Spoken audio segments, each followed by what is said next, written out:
welcome to everyone to the CNY Solidarity Coalition Indivisible Onondaga County monthly meeting. I am Judy Jerome. I am a member of the coordinating committee of CNY Solidarity and also a member of the steering committee of Indivisible Onondaga County. I'm very busy. Okay. My pronouns are she, her.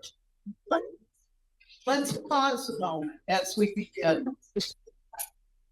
We acknowledge with respect the Onondaga Nation, firekeepers of the Haudenosaunee Confederacy, the sovereign nation on whose unceded land Syracuse, New York currently resides.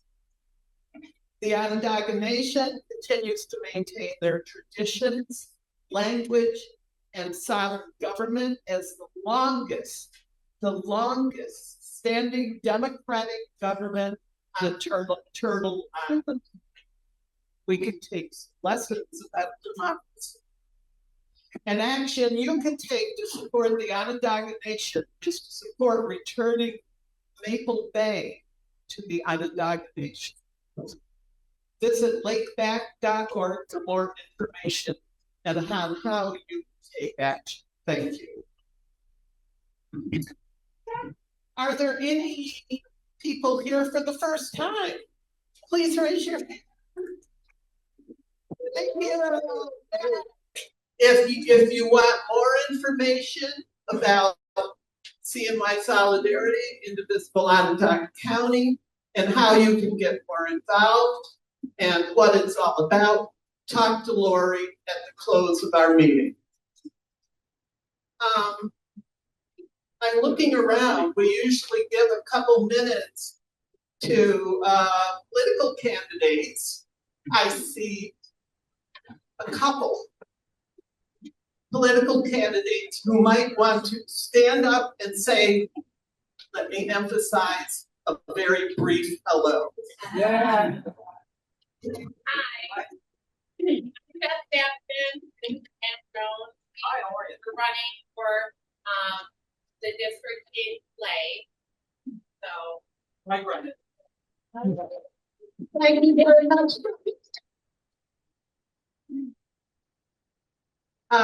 Let's see. We have a very quick piece. This is a regular business meeting of the CNY Solidarity Coalition. We do have a quick piece of business which needs to be transacted. So over to the wonderful, incomparable Mr. Peter McCarthy. Thanks, Judy. So, here's some exciting news. We're renting an office. We were offered a space in the basement floor of the Peace and Social Justice Center for $125 a month. Yeah. Okay. So we signed the lease, and now we want your approval. I'm not going to go into how we make decisions in this organization, but it's more of a discussion that we have time for.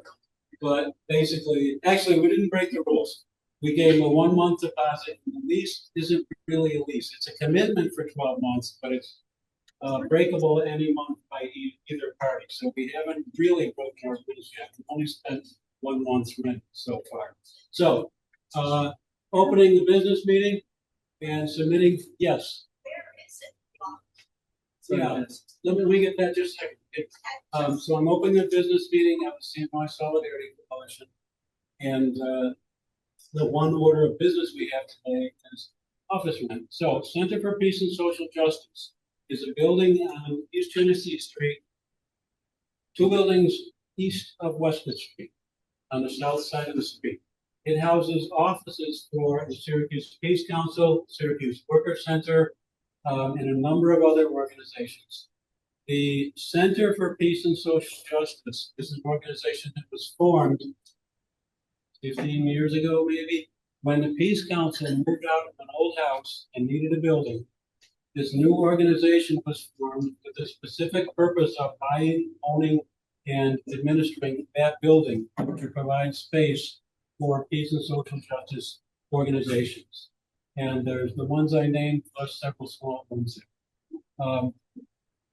We have what's essentially a small conference room. It's actually one of the first places we met back in the beginning of 2017. I remember showing up for a meeting there, and the capacity of their with standing room is maybe 70 people, and there were people crowded out in the hall and up the stairways. The next week we had to get a better room. But that's where it is. It's a shared conference room. There's another organization that never uses it. Nominally, it's theirs. So if we want to have a meeting, we sign up on the calendar. But we have a couple of we have one storage cabinet by another one. So Lori's very excited because we have a place to store literature and pick it up and simplify a few other things like this. So submitting for approval resolution to spend $1,500 for 12 months rent for the office in the Center for Peace and Social Justice. So we make decisions by consensus when possible. If not, we go with a 75% vote. So are there any concerns about this that we should address? No? Thank you. Much more. Sorry, does anyone have a question? Do you have money? Yeah, we've kind of looked at, one thing we found is that if we tell people we need to raise a few dollars, people always respond. And we're feeling good about this. The jars on the table, that jar is our main source of income. We get some checks from people periodically or PayPal donations. Somebody will give us once in a while, we see 1,000. But really, we pay the church 75, and we pay the spiritual renewal center 75. So there's 150 out of the jar every time we meet. So we do need that jar to be replenished, keep going, and online donations are very helpful. Okay, real quick, Sam, then Doug. Yeah. Peter, first, can I hold the mic closer? Yes, thank you. Why not just encourage 30 people to donate $50, cover this cost? Great suggestion. Okay. Yeah. Just specifically for this, there certainly are 30 members. I like it. We can send out an email asking people to do that. Doug? Is there any connection?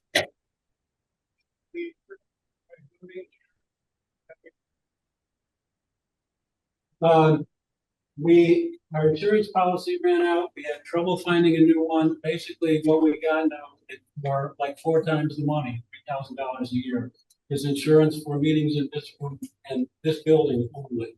We no longer have any insurance that covers us anywhere else. So that's a big problem. It's a separate issue from the office. Thank you. Yeah. Yes, thank you. Sorry. Is there any connection between our recent insurance change and getting this office? No direct connection. What does this do for the organization? Like, what are the plans for this group? What does it do for? What does it do for CNY Solidarity? Like, what are the plans with this office? What are the plans for the office? Oh, thank you. Why the Yeah, office? thanks. It's really a convenience place to keep some of our stuff and to have meetings if we want to. We're actually, our coordinating committee meets every Thursday morning because that's a time that's convenient for our members. And we meet usually on Zoom, although we have met in the Peace Council office and we have met in some Judy's living room recently. So we have that booked every Thursday morning if we want it. And we can book it for as many other times. We're currently not planning to have the regular office hours. Okay, so with no further objections, would all raise your hand if you approve? Just like this. Very good. Thank you very much. We're good. We have boxes of flyers and folders and information that's spread all over, not to mention a canopy tent that lives in somebody's basement. All of that stuff is going to be consolidated in our new office space. So this is big for us. Moving on. I wanted to alert you about a statewide event which is happening all over New York State, which we have labeled the Big Beautiful Bridge Brigade.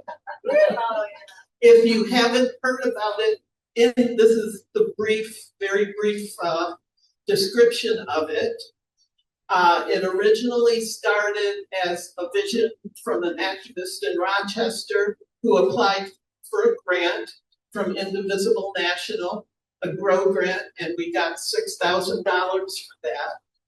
To, on the same day, across New York State, on every thruway bridge from Buffalo to the Massachusetts state line, have some message about voting and voting in midterms and turning out to vote and corruption, the economy, whatever. And that has grown. It's going to, the dates are August 29th, September 12th, October 10th, October 31st. We have 3 bridges which we are going to be covering. On both sides of each bridge, the bannering depending on the actual construction of the bridge. The bridges are Thompson Road in Syracuse, Tulip Street in Liverpool, and bridge on Canton Street in Warners. And here's the ask. We need, it's not a pop-up. We don't want like hundreds of people turning out. But we do need some people to be banner holders. The time will be 11 to 2 on those 4 dates. And we are going to have 2 shifts from 11 to 12:30, 12:30 to 2, an hour and a half each. And we want people to volunteer on one of those bridges or a few of those bridges on a few of those dates. And you need to, in order to do that, you can talk to Matt or to Chad, who is in the background back there holding up a piece of paper. We need volunteers. Also, And Christine is going to be taking names as well. We are fortunate to have today Alexis Borman, who is providing sign language interpretation for at least the first time since I've been to a CNY solidarity. So, moving on, it is my honor to introduce our speaker for the day, Dr. Jennifer Stromer-Galley, who will be speaking on a topic near and dear to everyone here and in the media. She's a professor at Syracuse University School of Information Studies, where she studies how artificial intelligence and digital platforms shape what we know, believe, and decide, and what that means for democracy. She built one of the largest data sets tracking U.S. political campaign messaging on social media, and her recent work done in partnership with the Associated Press uncovered coordinated network spreading disinformation about the war in Ukraine. She's the author of Presidential Campaigning in the Internet Age, an award-winning book on how campaigns use digital tools to win elections rather than engage citizens. You may know her as a regular panelist on WCNY's Ivory Tower. Please join me in welcoming Dr. Jennifer Stromer-Galley.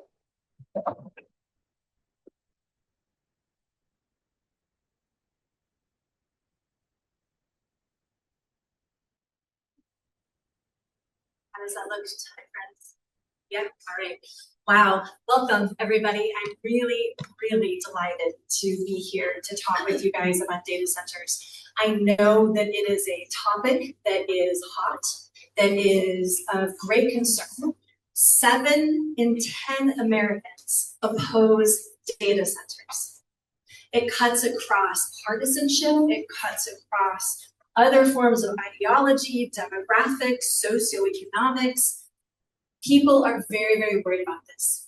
Now, I'm going to put a caveat right up front because I heard Mike on, my chat folks there. So I do want you guys to just know that Micron is technically not a data center. I know that's confusing. The reason it's understood as not being a data center is that we actually are building microchips, memory chips that go into computers. They end up also being part of the AI infrastructure, but they do quite different work inside the building compared to data centers. And I'll unpack more of that later. But I just wanted to get that out right up front so that you know that the conversation today is not, generally speaking, relevant to the Micron project. Here we go. I have to stay close to this, actually. Okay, so what I want to talk about first order is to help you guys better understand what a data center is and why they matter to the AI industry. Then I'll talk briefly about the benefits. There are benefits to data centers, and I don't want to entirely give you a negative picture, although the majority of the conversation is going to talk about a number of issues that data centers pose to communities. But I want to acknowledge that there are some benefits. Then I'll shift and talk about the unique requirements the data centers require in terms of resources and how they affect marginalized communities disproportionately. And then I'll talk about New York State's moratorium, what it includes and what it's missing. I'm going to try to be very brief in my remarks so I can give you guys time to ask questions at the end. So first of all, data centers are the brains of artificial intelligence. So if you have used ChatGPT, if you have gone to Google to use the new AI mode of Google, which you no longer can avoid, when you type in that query, that goes to a data center. And the data center then processes that query and gives you basically a predictive answer based on a variety of training data that has been hoovered up to train what are called the frontier models. So data centers both train the frontier models that basically support the questions and the tasks that people give to artificial intelligence. So the demand for data centers is growing spectacularly. So just last week, I found 3 headlines, Bloomberg, Microsoft reporting a $130 billion deal, Meta announcing a $14 billion deal, by contrast, or OpenAI looking at a $500 billion deal. It's estimated that just this year, there will be $600 billion in data center investment alone. This is basically a new industrialization age, the likes of which we haven't seen, in part because of the short, intense time frame that these build-outs are occurring. In some ways, it's similar to the highway system. But the highway system, the freeways and byways of today, that took 30 years to build out. By contrast, the data center boom has been at a pace of, just in 3 years, right? We've had massive growth in this space. It's really, really unprecedented. And it's not just happening here. While my conversation today will be on the United States and specifically New York, this is a global phenomenon. Okay, benefits. There are some. So first of all, property taxes. When data centers come into communities, unless there have been deals wrought, and we know that that happens, but if there are not deals wrought, then you will see that they do pay property taxes. Virginia is a useful example for what data centers bring to communities in terms of tax revenue. So Northern Virginia is the home to the largest number of data centers. They have over 600. most in Loudoun County. Loudoun County's income from the property taxes from data centers last year was $100 million. Half their tax base is from data centers, which means that the community pays very, very little relatively in property taxes. There's also the sales tax revenue. These data centers purchase a lot of equipment. Those purchases are generally, those have to pay sales tax. Now, that assumes no tax breaks. Virginia has actually become the data center capital in part because of a sales tax break. If we get to it, I can talk about New York State's issue on that front, but I won't talk about it right now. The other benefit is the revitalization of old industrial sites. So the Remington Arms factory in Ilion, New York is an example of this. So there is a proposal to have a data center, a 250 megawatt data center. That's a very large data center. And I'll talk more about what that means in terms of electricity here in a second. But that, the benefit of being able to revitalize industrial sites is that it improves the quality around the community in terms of property values.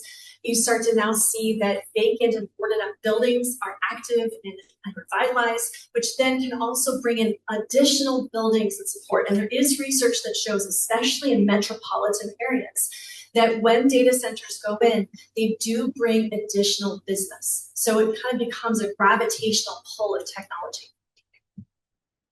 It does bring construction jobs. The size of these projects tend to be fairly substantial. Again, Micron becomes a case in point. You have all those construction jobs, that also brings new opportunities. However, data centers, unlike Micron, right, this is one key example. Micron is estimated to be employing 7,000 people once it's finally fully up and operational. A standard data center might employ 30 people. The large hyperscale data centers might employ 100. So they don't have people in the buildings doing work. It's GPUs. So let me talk next about what it is that goes into a data center. You all likely know that data centers require a lot of electricity, but let me just unpack a little bit why that is. So at the top there, that little black box is a GPU, a graphical processing unit.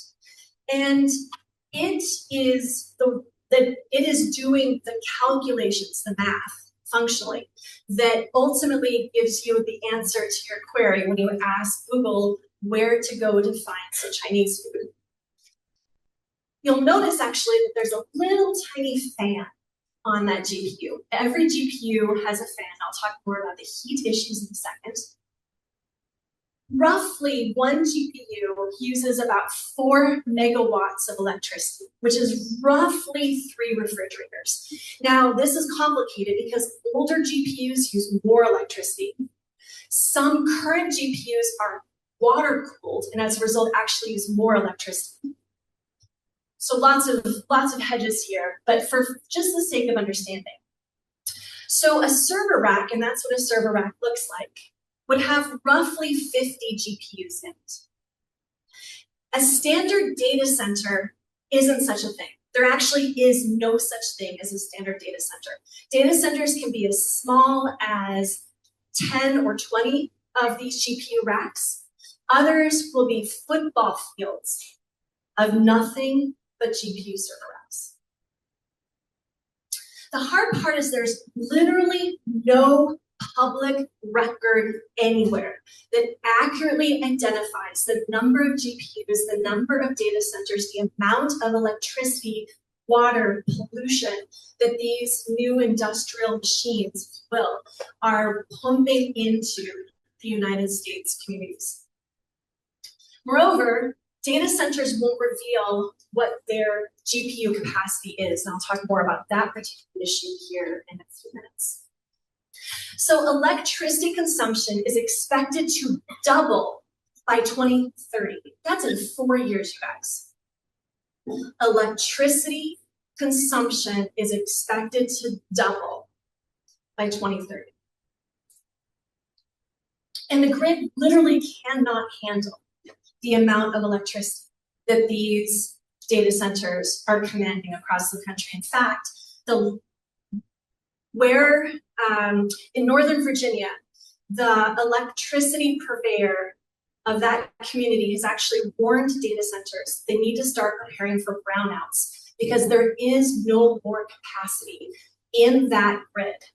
The problem with that is then these data centers shift to generator power, and I'll talk more about that in a second.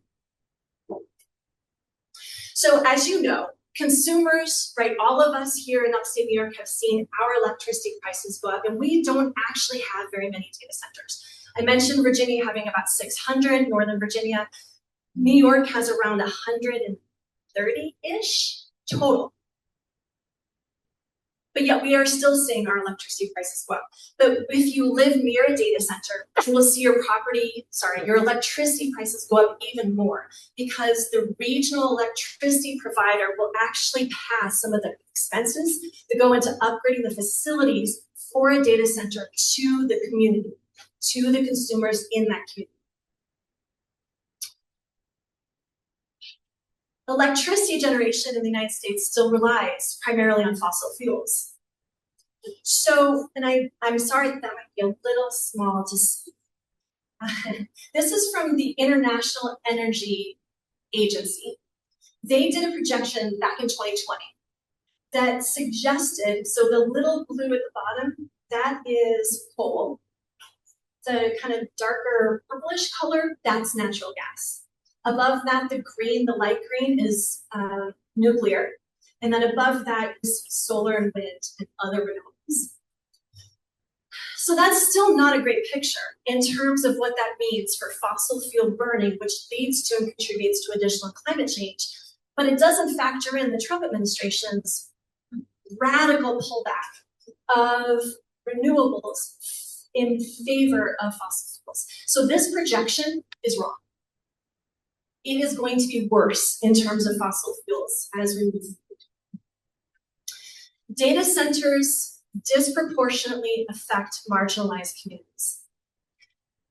How many of you know about Elon Musk and Memphis, Tennessee? Okay, good.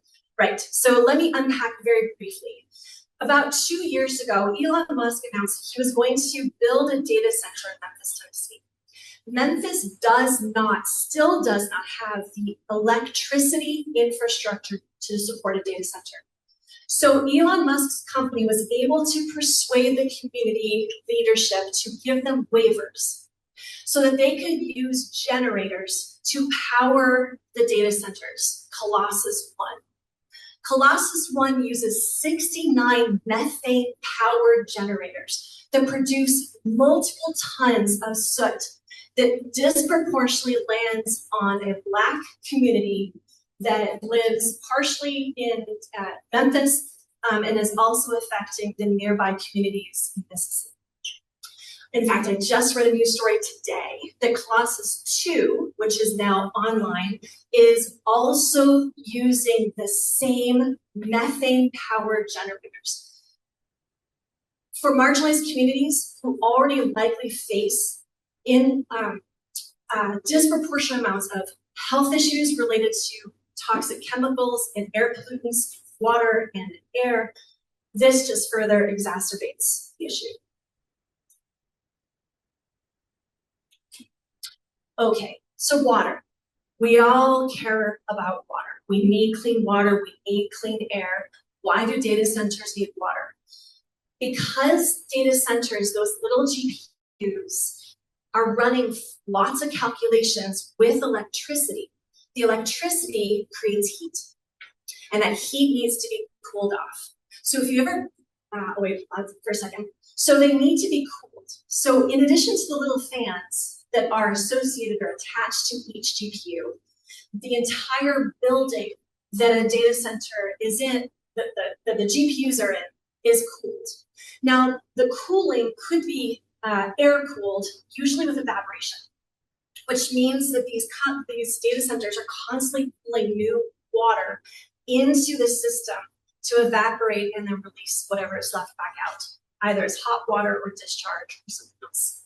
Newer systems are using closed loop systems that don't require additional new water to pull, but those unfortunately require more electricity. So you get these challenging trade-offs for the data center builders to address this particular issue. Bloomberg highlighted that data centers, and I know this is probably going to be tough to see, are increasingly being built in areas that are already very water stressed. It, frankly, friends, boggles my mind that Phoenix, Arizona is one of the hot data center growth communities in the United States. Georgia also, which actually has huge issues with water. Major growth there. You probably cannot see it, but upstate New York, you'll notice around Buffalo that there are little red dots. Buffalo's aging water system is unable to provide sufficient water support for data centers and communities. So yeah, sure, right, the hydroelectric dam is right there, the water's right there, but the systems can't support it. The architecture, the infrastructure is too old. Hyperscale, these are larger data centers, need a lot of land. So again, we're seeing this right now with Micron. The biggest data centers that are potentially being proposed require thousands, not hundreds, thousands of acres of land. I'll give you an example of Meta's Hyperion data center in Louisiana. I'm gonna say more, I'm gonna stop. So roughly the amount of electricity and the land usage is half the size of Manhattan. Whoa. What I was gonna mutter, but I'll just say it out loud right now. That particular project was completely steamrolled by the governor and by community leaders. The public have no say whatsoever in that particular data center. And as you know, again, as we're seeing here in upstate New York, farmlands, forests, wetlands, all basically get paved under. Then there's the noise. The residents of Virginia, who again, 600 data centers now kind of interspersed within communities, report humming, engine noises, high-pitched whines to wake their kiddos up at night. And that's in part because of those generators. So I mentioned the brownouts. So when there's concerns about power supply, the operators will shift the data center to generators. You know generators, they're loud. And they make a lot of additional air pollution because they tend not to be well filtered. They tend to run dirty fumes. Even being inside of a data center, have any of you ever been inside a data center? You have. So my experience, I was in a data center in California 4 years ago. And my experience in the data center was cold and it was loud. The humming is just pervasive. And so you might think, well, why would that get out? But for people who are sensitive, or if your house is really close to a data center, the likelihood is that you will feel it and you will sense it. Okay, the data center moratorium in New York. Here is the nuts and bolts. It temporarily pauses permitting of data centers that haven't yet gone through their environmental review process for data centers that are larger than 50 megawatts. Oops.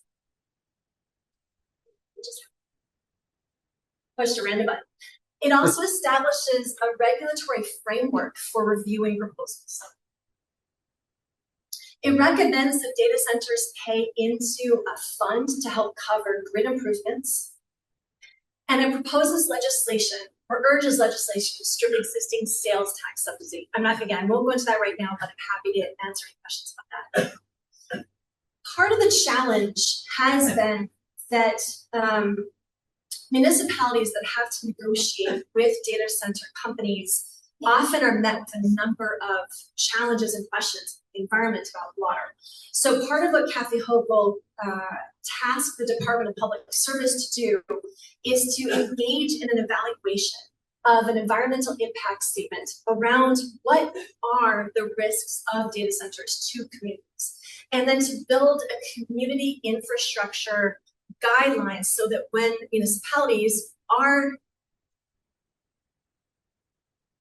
given the opportunity to discuss a data center, they have more leverage, more insight, and a minimum sort of expectation that they can bring to data centers around air quality, water, and electricity use. That's the community investment framework. They also tasked the Department of Environmental Conservation with assessing our current regulations and policies around water. So the facility down on Seneca Lake that started it, company who came in, they wanted to cryptocurrency about 6 years ago. The name of that company is not in my head at the moment.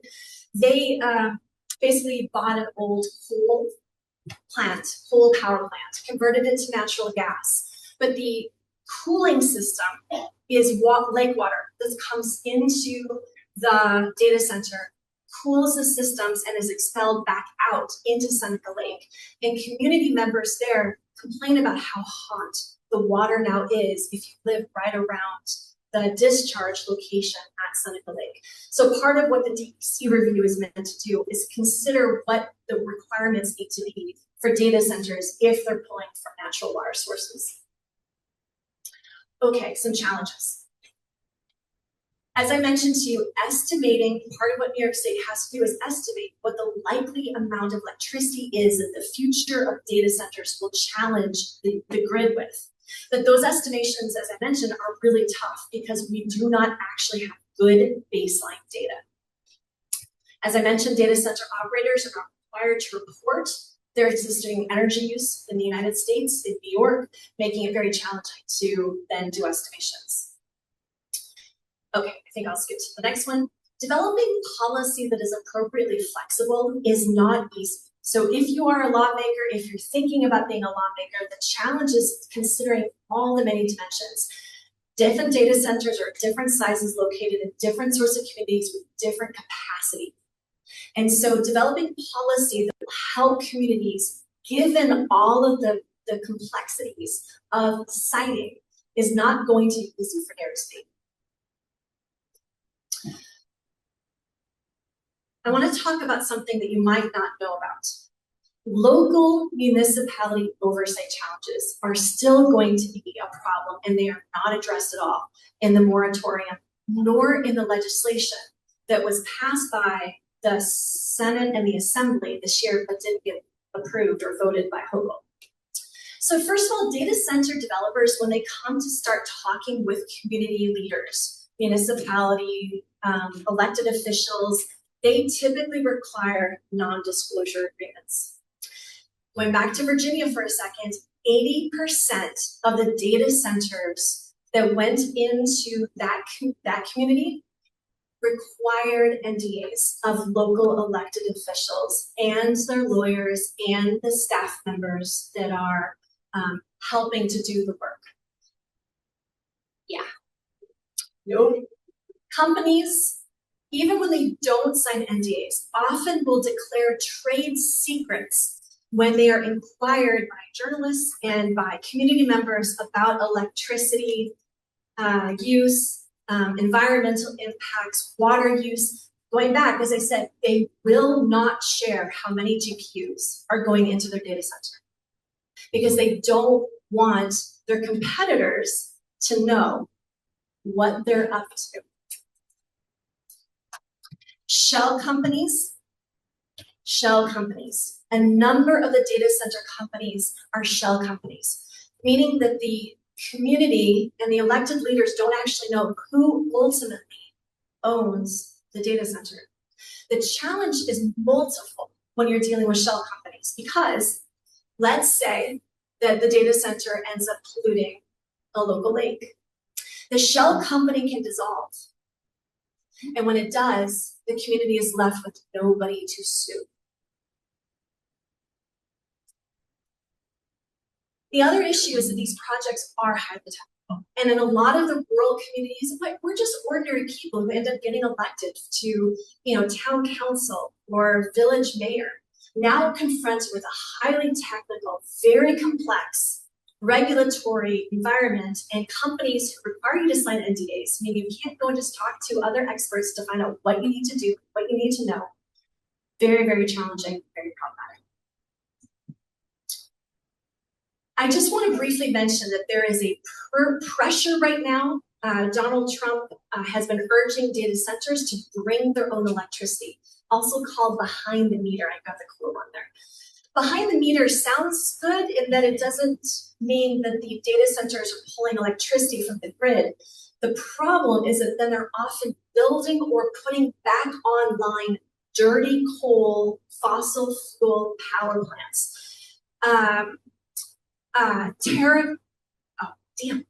TerraWolf, which is in Buffalo, massive facility, 500 megawatts, that is bringing back online coal-powered power plants. Cayuga Lake, same issue. TerraWolf wants to bring a 400 megawatt data center to Cayuga Lake by basically bringing their own power, putting back online a coal-powered power plant.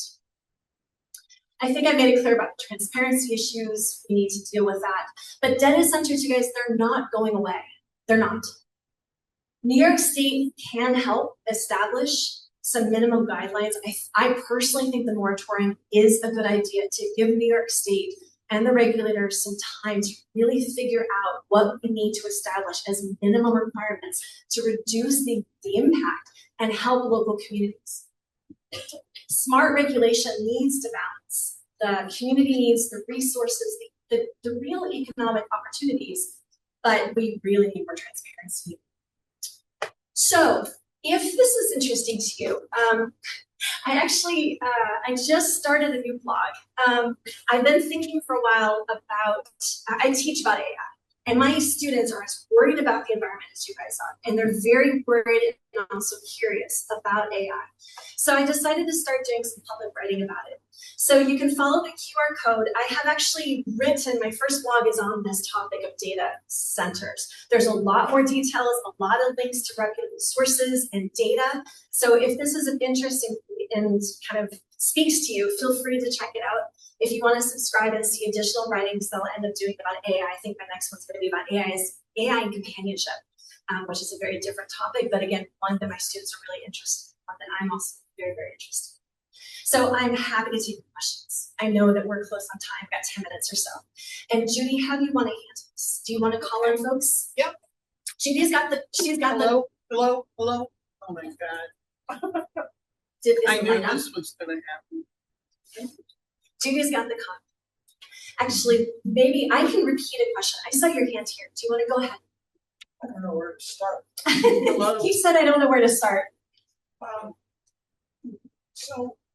So the property tax goes up, but then your electric goes up. So right. So your question is, oh, good. Go ahead, Judy. Yeah. I mean, how do they sell this? I mean, their noise, they're polluting. How do they sell these things? And how does Virginia get 600 of it? The economics, right? So the data center builders promise, and there is some evidence of delivery, that when a data center comes in, it will increase property taxes, it will bring new business into communities. And you can imagine, decrease property taxes, increase property values, that's what I meant to say. Yeah, and so that's generally the argument, is they will bring this. But in a lot of cases, so as I mentioned, the Hyperion Meta's big data center down in Louisiana, that basically was steamrolled. There really was no public insight. In fact, in a lot of the current data centers being built, Texas, Louisiana, Georgia, Mississippi, Missouri, there is basically no public involvement at all. How is it this property? We have a Sorry, we can talk. Thank you. Are you able to comment at all about the kind of circular financing that's going on between the chip manufacturers? And I would like to hear you say, because the valuation of all of this is a house of cards, much like the Enron kind of Ponzi scam. And also the other thing is, I think Virginia, the large AI center, because Langley is there, isn't that? No, that's not. It's not actually. Yeah, no, that's part of it. So the first question you has to do with the circular, and I didn't touch on it that because it's a little complicated. But NVIDIA is the primary chip manufacturer that is going into the data centers. NVIDIA is receiving money from, say, I almost said my friend, Meta. But Meta is also building the data centers. And so you have these very weird circular financial systems where basically, and actually you have Microsoft, OpenAI in partnership with each other. You have OpenAI in partnership now with Google to build data centers. These data centers, again, NVIDIA chips are part of that, but they're also purchasing parts of NVIDIA so they can help guarantee that they'll get the chips that they need. By the way, if you haven't bought a laptop, you should do it immediately because the actual little chips that we put into our computers are also very, very hard to come by right now. You're 100% right. So when you look at the stock market conversations about AI, there is a great concern about AI bubbles, and that at some point this bubble will burst. I noticed that there's this thing called token maxing, this idea that in companies, the employees are being pressured to use as much AI as possible to speed up their productivity. And they've actually now throttled that because it turns out that the productivity that they get from artificial intelligence doesn't equate to all the money that they're now spending for the AI. So there is a tension here, and I will tell you guys, I do use AI a lot. It has still a lot of failings. And so there is this fantasy that if they can just build big enough data centers, then they'll have artificial general intelligence that will be able to do anything that we need AI to do. But there's others who say that idea is a farce. It's flattened. The productivity gains from the new frontier models are nothing like what they were 2 years ago. So even though more data centers, more computing is coming online to process all the data that you have all shared and they have hoovered up from your social media feeds and your photographs and your news stories, all of that being hoovered up, there's no more data. So there's a whole set of issues that will help, I think, bring that house of cards at least to teeter. And I'm going to let Judy We have a question here. When we first start to think about standards and requirements, one thing we need to do is transmission bonds. So these companies are going to have to know these things. They have to put a bond up and pay for any damage they don't have to disappear at night. They put out the door. That's an awesome suggestion. All around the area and stuff. Put that out there and allow people, oh no, I'm not paying that. So let's let them run away. Yeah, no, it's a great suggestion. Forcing them to buy bonds for the community that would have to decommission bonds. I love it. It's great. Just to note, there's going to be ton of questions, and Jenny has agreed to stay after. Yep. If you don't go to a committee meeting, she will stay after and in a more informal way answer your questions. Also, I believe, oh yeah, my email is there. So if you have a question, I am happy to answer your question. So don't hesitate to email if you don't get a chance to chat. Hi, first of all, thank you for doing this. So as we pointed out, we're seeking county positions. And you may not be aware of this or have the answer to it. Maybe I should be talking to Elaine, who's got the job now. But it's my understanding that the state can pass a moratorium, and eventually when that runs out, the town of Clay, for example, moratorium, when that runs out, they can decide to build one. But are counties themselves allowed to pass county-wide moratoriums, or is that a home rule issue where it basically says, no, the town of Clay has the right to decide for themselves? Because I'm trying to figure out whatever we can do to prevent this from sucking up our water here in Clay, driving down our property values, and poisoning our people. We got to do it. So. I don't know. I am not an expert on the relationships of state and county. Everyone, I'm Elaine Jane. I'm a county legislator. You're right, home rule law. So this really goes down to the local municipalities because they control land use. The county, Onondaga County, is doing a data center study, and the purpose of the study is to help. These are giant projects for local municipalities to be able to evaluate these projects. That's a lot to ask for your local government. So Onondaga County is doing a data center study. I believe proposals are due August 6th. They said that the county will take 3 to 5 weeks to pick a vendor to do that study. And I'm going to be following this very closely. I'm hoping there'll be public engagement as well. I know the town of Lysander is also on top of this. They have a committee and they're doing many things as well. Their RFP for the county study is on the town of Lysander's website. So again, if you have information or you want any information about that county side of things, please contact me. My business cards are on the tables. Okay, one last question back here, before we, right here, Jim. Okay. I just want to say, everyone, remember the pollinators. They are negatively affected by these data centers, and we have to make sure that they are not built in rural communities where our farmland produces our food sources. Okay, I have nothing more to say, but amen. thank you all for coming. Okay, hi everyone, I'm Tom. We've got a quick announcement here. Thanks, Tom. Hi, everybody. Good to be with you here today. My name is Bill Coppola. I work for Joe Heath, the General Counsel for the Nation.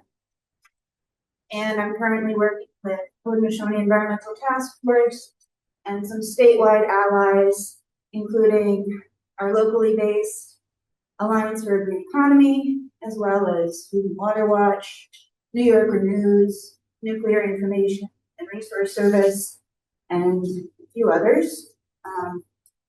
And I know that today's presentation was not about this, though it was mentioned.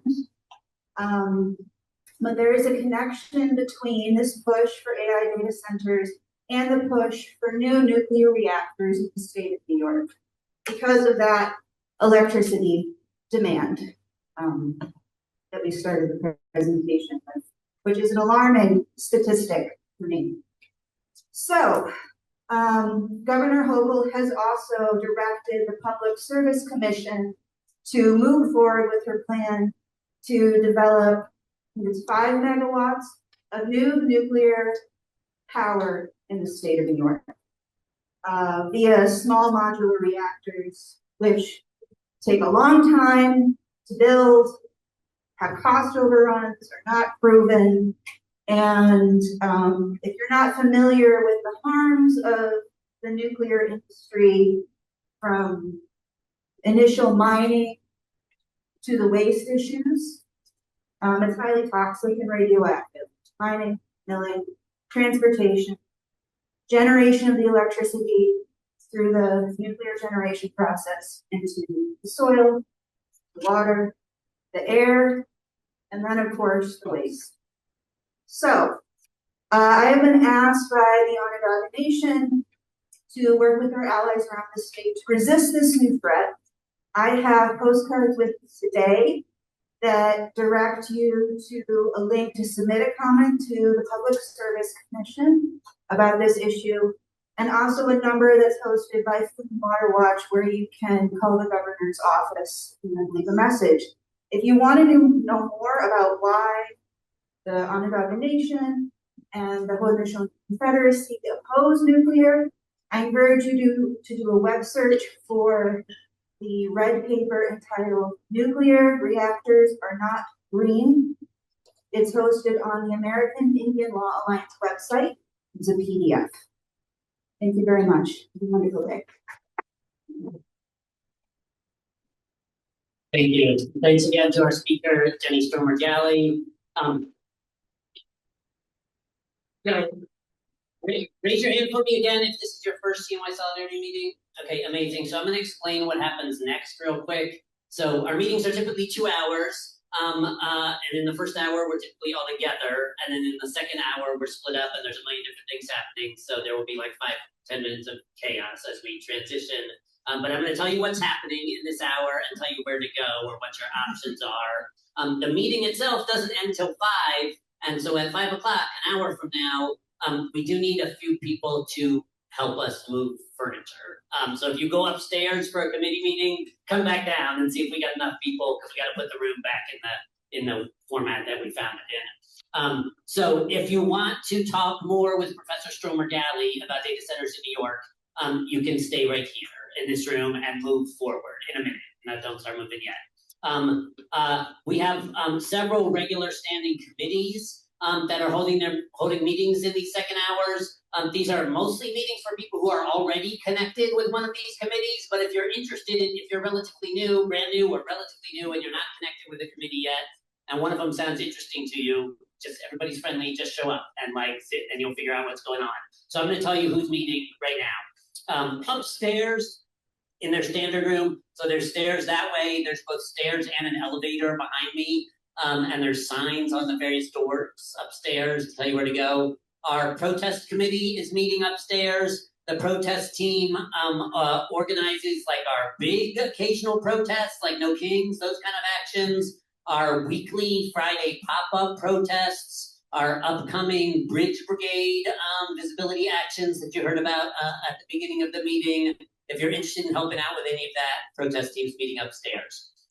Our state and local action team and our electoral action team are meeting together upstairs, also in the same room as usual. They work on electoral issues. They also work on local policy issues. So some of the stuff that Elaine was just talking about, if you're interested in engaging with county government or local town governments on these issues, that's the spot for you. Down here, we have our federal legislative engagement team. It's going to be in one of these rooms behind me. There's a sign on the door. So if you're interested in regular engagement with Mannion, Schumer, Gillibrand, and their staffs on issues of concern to us, that's the spot for you.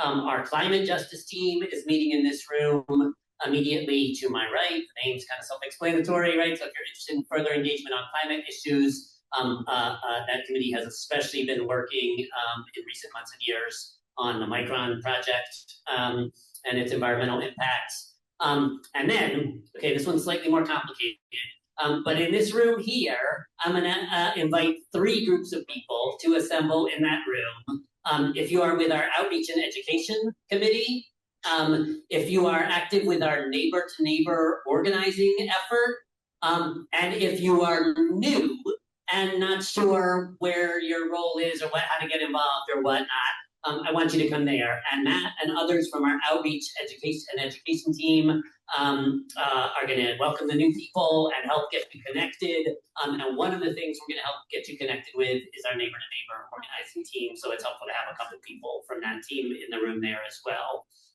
So protest, state and local action, and electoral team upstairs, continuing to talk to Professor Stromer-Galley right here in this room. Federal legislative engagement, climate justice, outreach and education, neighbor-to-neighbor organizing, and new people. Oh, and by the way, these 2 classrooms, so climate justice and outreach and education and new people, bring a chair with you if you're going into one of those classrooms, because there's no chairs in there. All right, so everybody move as quickly and efficiently as you can, and make sure a few people come back at 5 o'clock to help us move furniture. Thank you. There's a question from someone on the chat. It was Yeah, asked a while ago. Yes, It's a lot to do with Micron. So I'm gonna combine. There's like 3 comments. I'm just gonna read them, but it's sort of like exploring the differences and similarities between the Micron bill and the data center bill. So her comments are.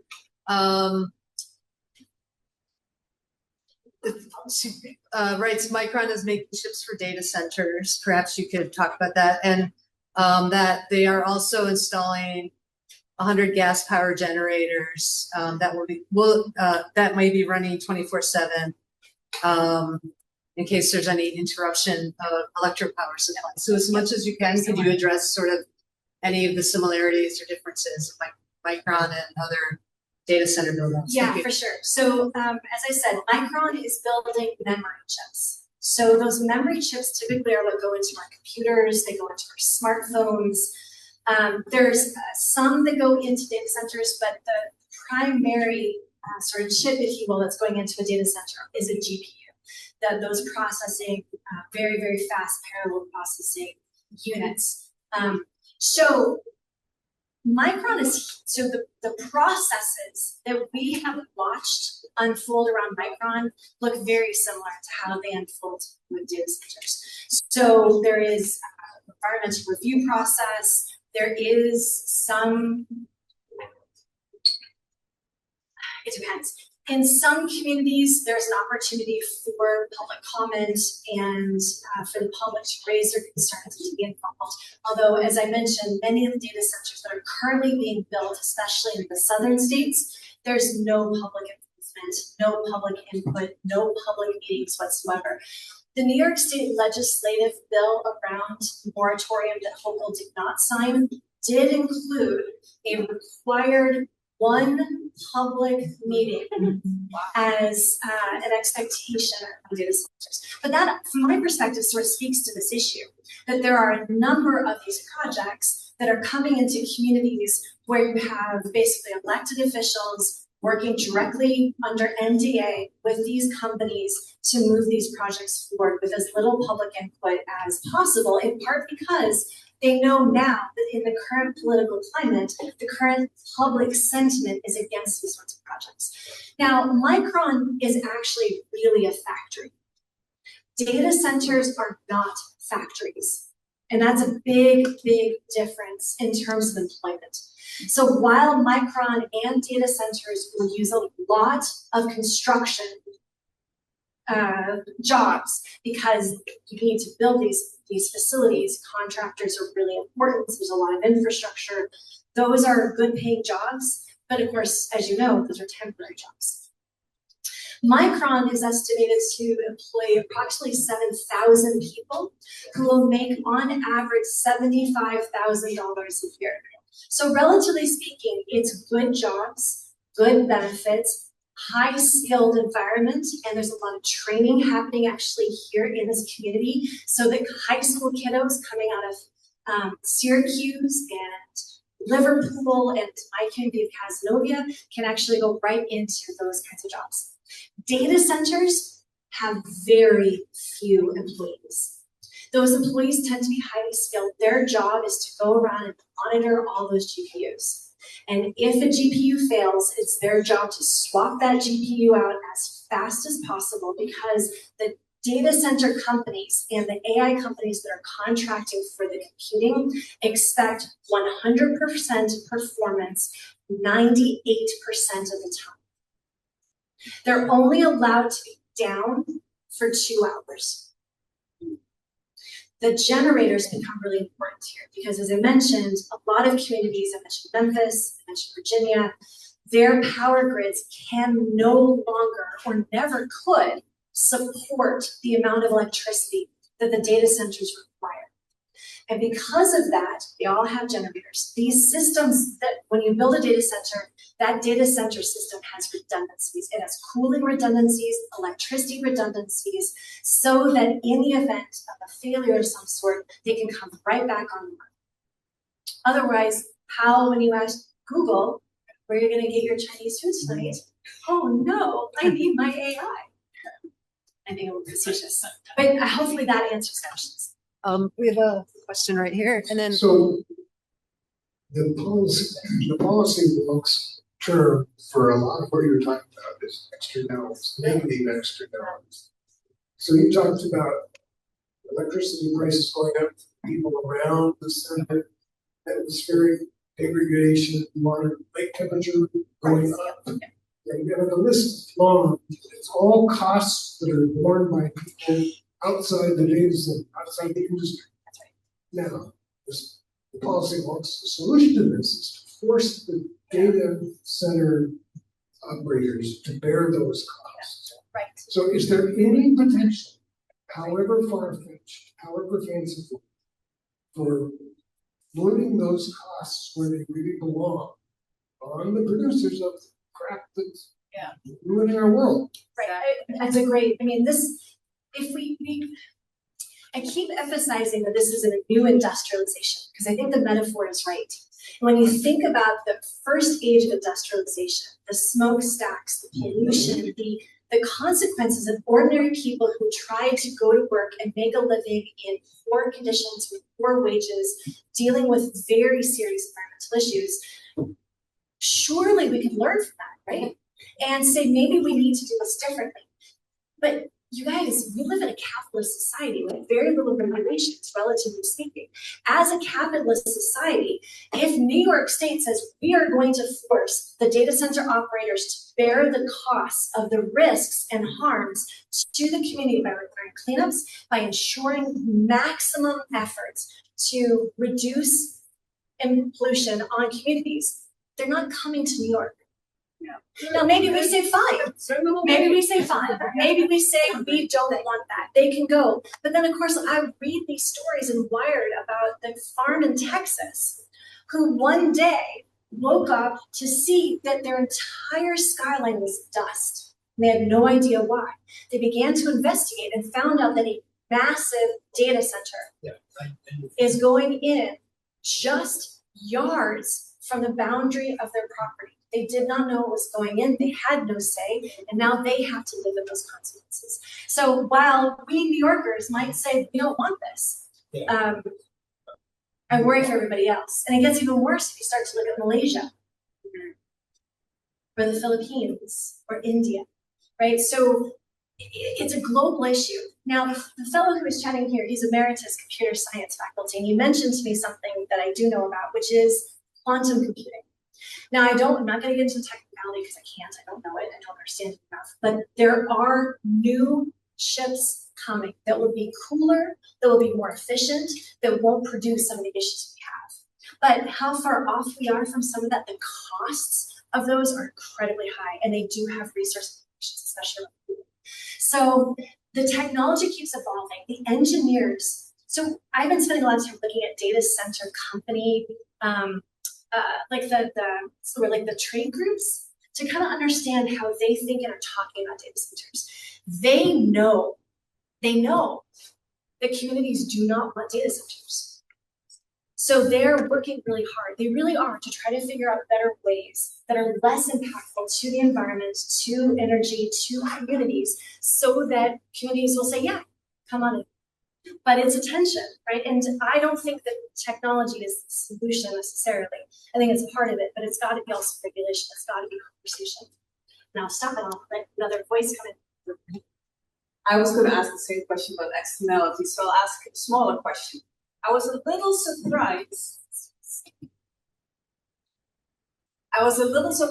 That local legislators can be forced to sign NDAs when their loyalty has to be to transparency to the public. So is that legally allowed? It is. Yeah, this is one of the, so yeah, I did a ton, I'm full of facts and figures right now about data centers. And so as I've been reading and consuming and trying to understand this, I stumbled across a news story about NDAs. I was like, wait, what?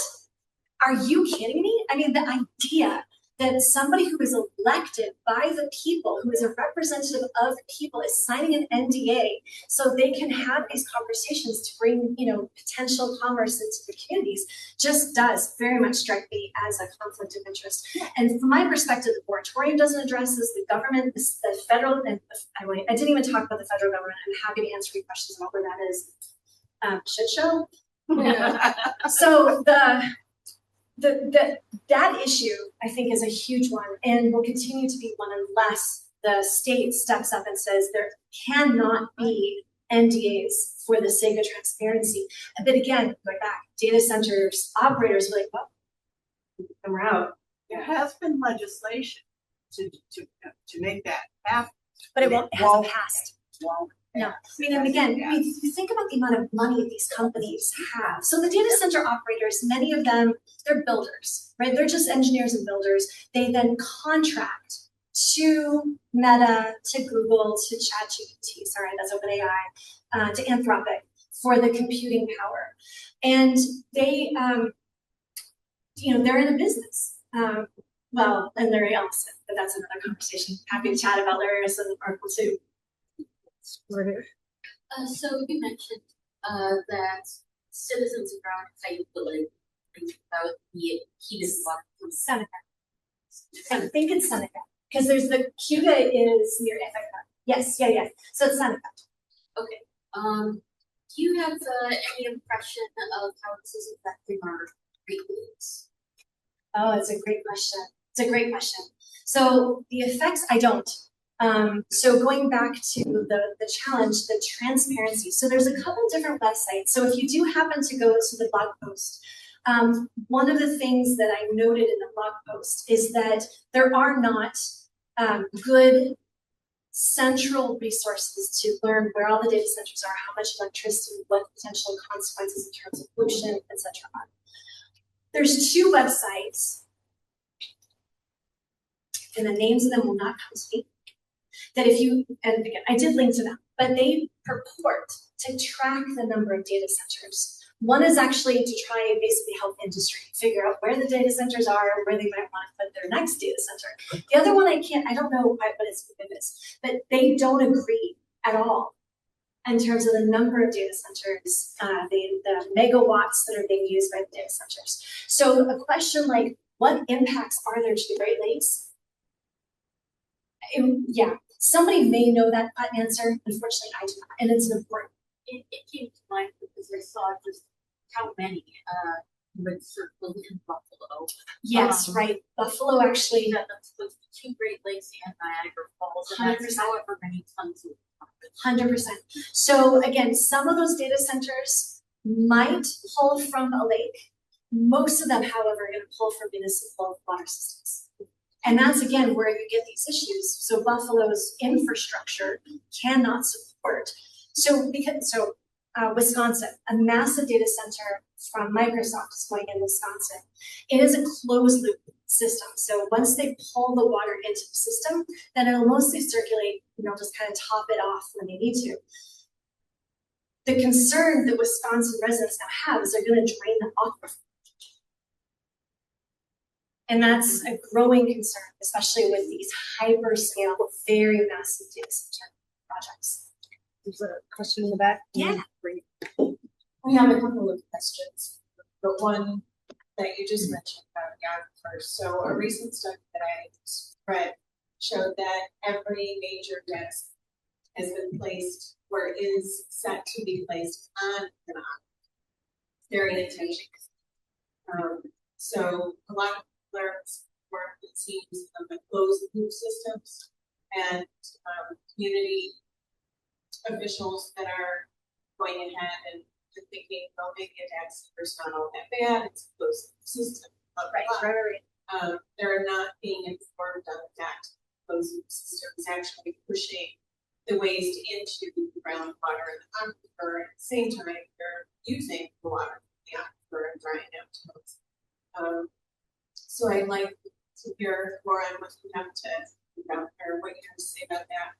I'm also concerned that a lot of people that talk about the purpose of data centers talk about the use of Google and basic consumer use, public use, in a way that makes it sound like, well, if you want to be able to go online and search, then you have to support a data center into your town. China has roughly 600 data centers in their entire country. And you just said that Virginia has 600 in the state. And I've read a lot of things about this growth not being about consumer use, but instead being used for replacement of the workforce and mass surveillance and imprisonment.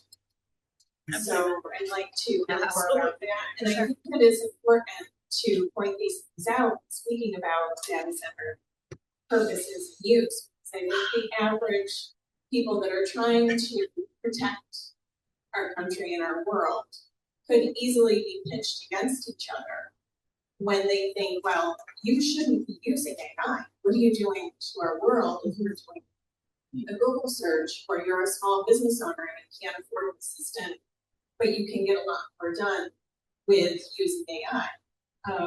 The infighting, right, that this could cause, and I think is very likely to happen and be pushed on purpose, is an important thing to address.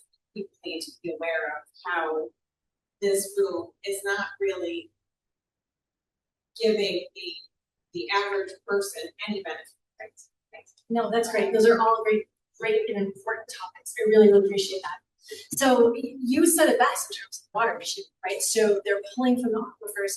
Now, I'm not an engineer, so I can't fully speak to what happens to the closed loop system. My understanding is that they pull in, they don't actually put hot water back into the system, unlike, say, the coal burning, now natural gas system. I really wish I could think of the name of that company.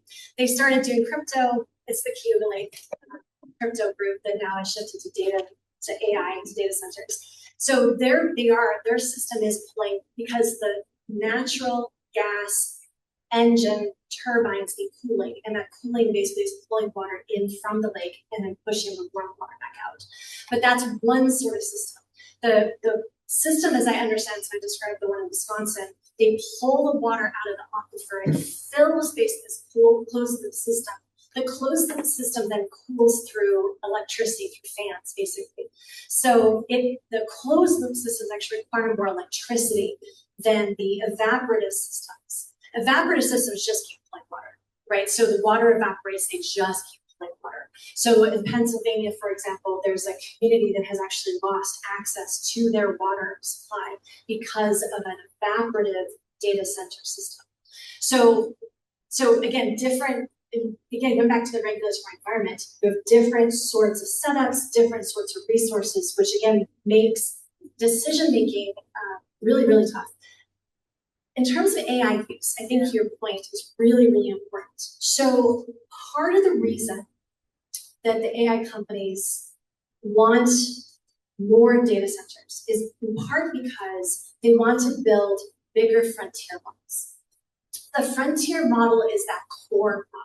So again, I'll use the example when you go to Google and you ask a question, you're asking a question of a pre-trained model that has basically been trained on everything that the company, Anthropic, Google could possibly hoover up from the public internet, from books. So I'm in the Anthropic lawsuit because Anthropic got a hold of my book has 2 editions, so I get 2 checks someday, maybe, possibly.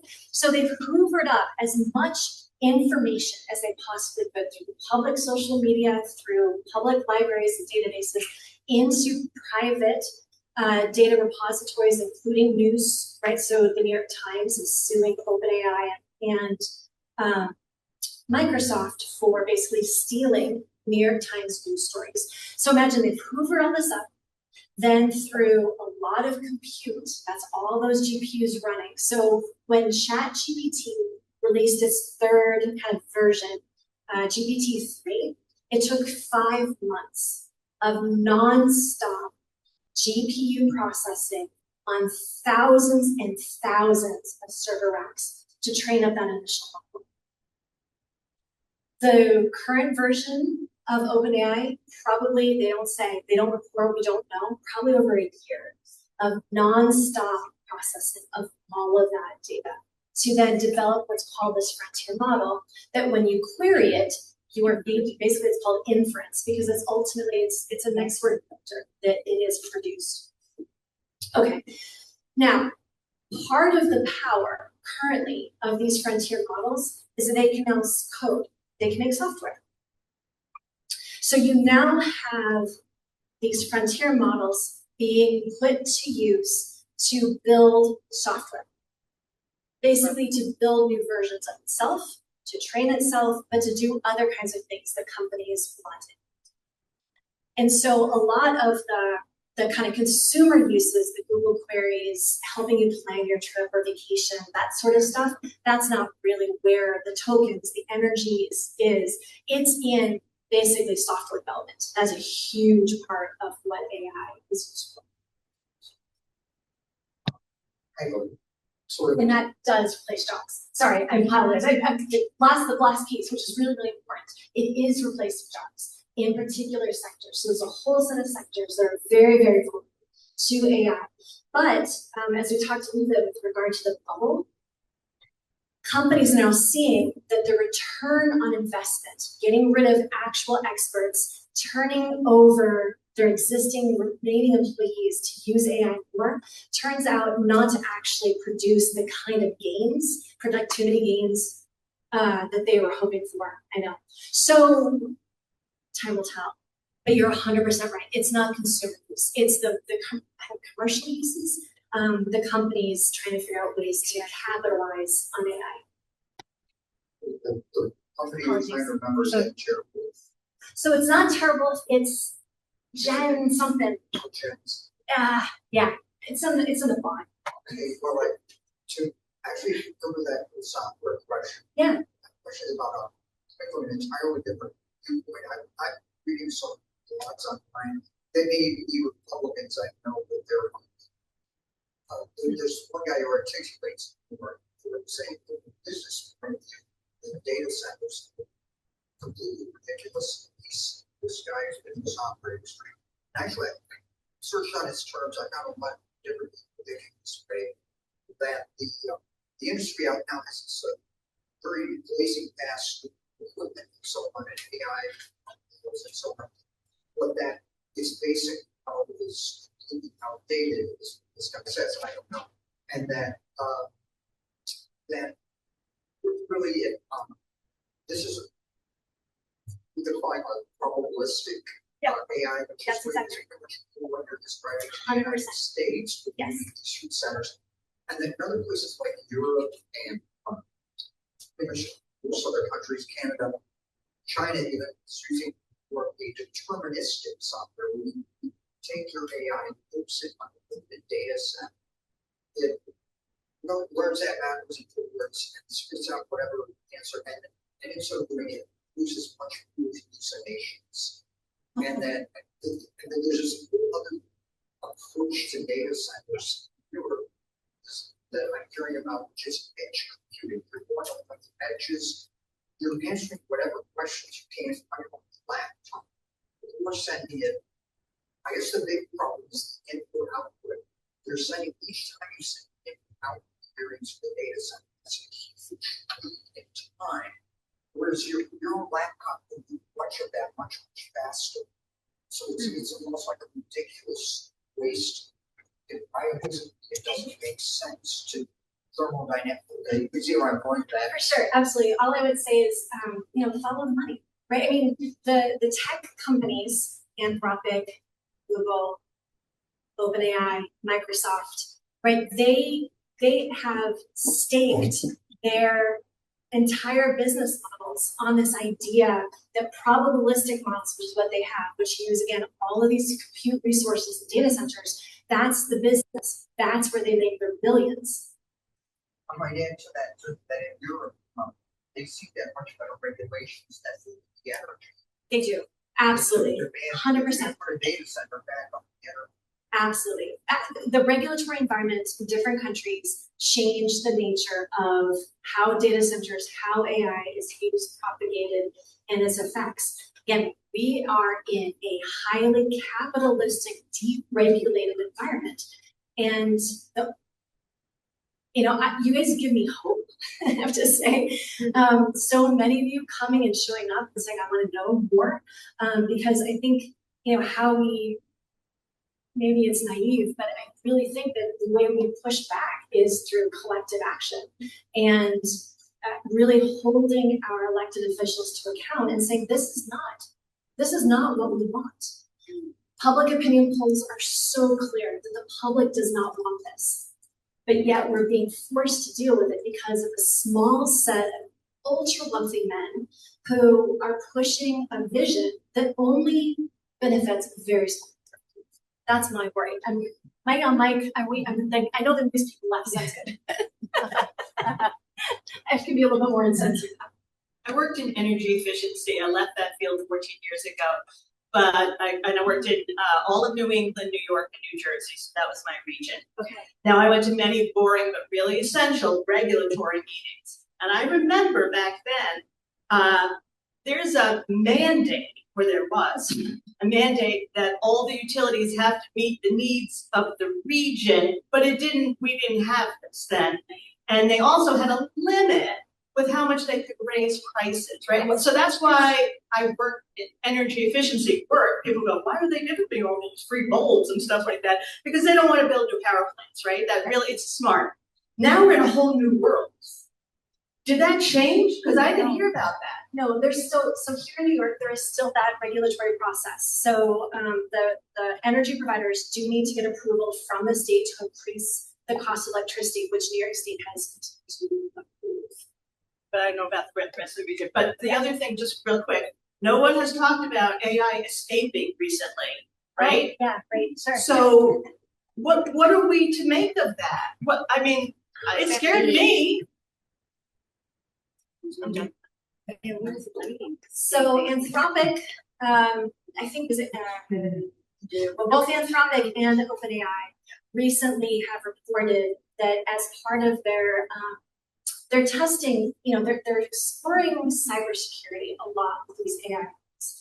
One of the things that AI models turn out to be very good at detecting flaws in code that become basically openings for hackers or other kinds of nefarious, or even, not even nefarious, just accidental data breaches and openings. So again, back to the profit model. If you're trying to figure out how to sell AI, one way to do that is to go to companies and say, our model can help you determine where your systems have vulnerabilities, and then we'll write code to fix those vulnerabilities. And they do testing of these security breaches. They recognize that there's danger here. If the AI is able to detect flaws in code, then potentially the AI itself could exploit those vulnerabilities for its own ends. And Anthropic, actually, if you're interested, Anthropic has actually a number of videos on YouTube about their analysis of how Claude does what it does, how it thinks. They're actually pretty fascinating. But this is one of the things they're concerned about, is that as the AI becomes more, I don't want to use intelligent because that is the wrong word, but able to exploit these vulnerabilities, it could basically then create bad things. So in its testing, it broke through the sandbox environment it had been contained within. That in and of itself is really concerning. And again, back to the regulatory environment. The federal government has basically no regulations regarding anything about reporting or transparency or guardrails, nothing. A quick story, but I was doing a Google search and the response came up and I knew it was like basically right-wing propaganda. And so it gives you that chance to, ask a question. And I just said, I believe this. And it then gave me an entirely different response. So it just so flipped. But I just want to say, I'm here from Remington Arts Valley. Oh, and I would like to touch it. Sure. Yeah, happy to talk about Remington. Yeah. Where are you from? I am from Ilion, New York, the Remington Arts Valley. Yeah, happy to talk about Remington. Okay. Yeah. One of which is my understanding. A little closer. Just put the mic. Just put it closer. It's on your speak. Oh, yeah. My understanding, I'm sure that Sure. is that the micro chip making activity takes very little and only very, very large expensive machines. That is true. And so then 70,000 $7,000, yeah. employees. Right. They're just building the place for the machines. Actually, so Mainly. those 7,000 people, again, it won't start that way, but eventually when it's fully grown, when it's fully built out, they estimate 7,000 workers. Those 7,000 workers are basically engineers who are identifying when the robots, because you're right, no human is building a microchip because those chips are teeny tiny. They're very fragile. They have to work in a clean environment. So robots do the work of building those chips. The humans monitor the robots. But more than that, they built the place. They do. So absolutely. So, but the construction workers are dozens of thousands. of construction workers over the life of building up that Micron facility, 100%. And their jobs will be gone. And their jobs in will, years, absolutely, when Yeah. 25 or 30. for sure, absolutely, yep. But. Yep. Possibly repairs. So not Exactly. all jobs. 100%, yep. So maintenance and engineers, yep, absolutely. It concerns me when I am. Could you put the microphone? I'm sorry. It concerns me when I'm intaking information. And it's very, very limited information. Not your fault, don't apologize. You didn't do it. And so I beg people, not just you, if you're going to tell me all these bad things or any bad things, yes, if you are at all aware of possibilities of how we can protest, yeah, or, right, how, or at least become more educated for sure, what we can do, absolutely. other than hold a sign on the bridge. Yeah. Well, I'm saying, like, for example, you sort of hinted at that the making of that kind of chip, if the chip was smaller, then maybe that could or something. Yeah. And I'm right, putting okay, that yeah. all in quotes. Right, yes. I'm saying, if you know something that's positive, I would like to hear it as soon as you tell me something because otherwise, what are we doing here? Well, so from my perspective, I think it is really important for people to really understand kind of how data centers work, what they are. So, because from my perspective, understanding is power, right? There's Right, that's very important. There are things. For sure.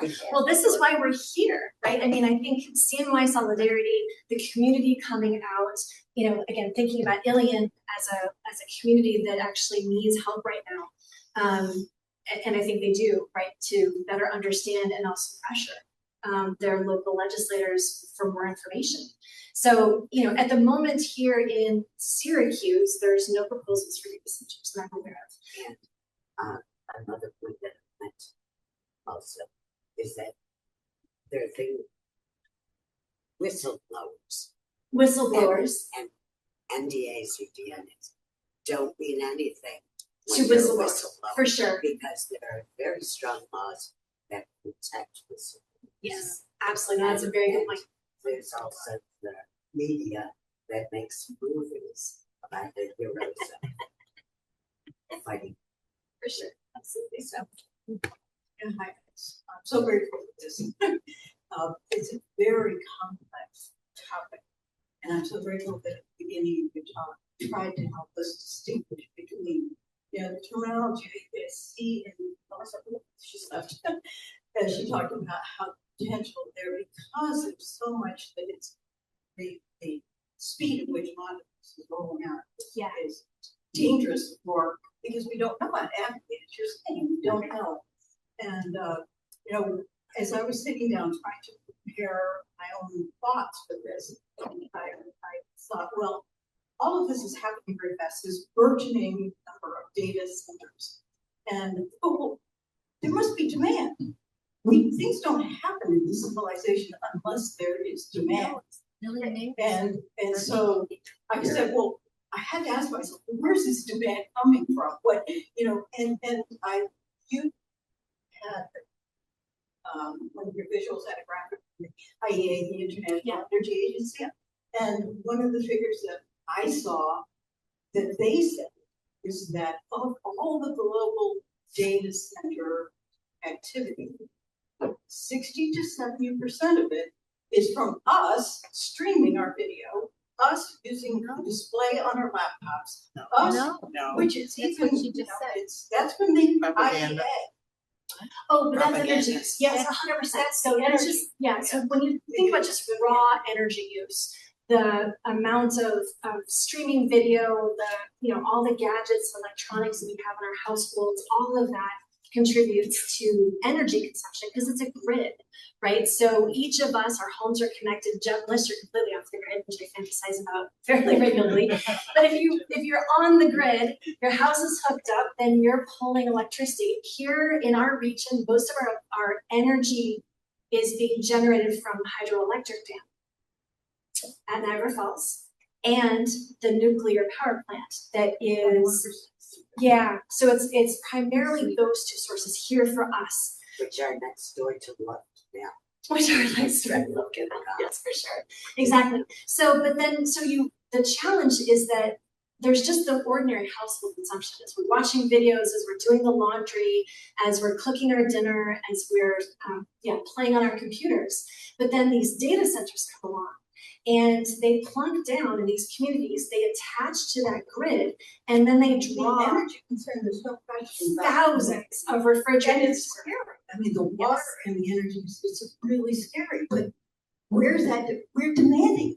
Well, so demand, so the fact that we're asking. No, so we're not though. So again, I'm going back to again, Microsoft, Google, OpenAI, XAI or SpaceX, and Anthropic, those 5 companies functionally are driving the demand for data centers.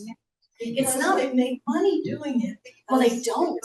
So that's back to the shell game. They are currently not making any money. The only company, here's a little fun fact, one AI company that's making money, it's called 11 Labs. Do you know what 11 Labs does? 11 Labs? 11 Labs, ELEVENLABS, all one word, 11. We live in a society in which we have institutionalized racism in our policing. And as a result, you create this self-perpetuating racist system through AI. Which doesn't recognize. So you could have AI work in smaller systems like in Europe.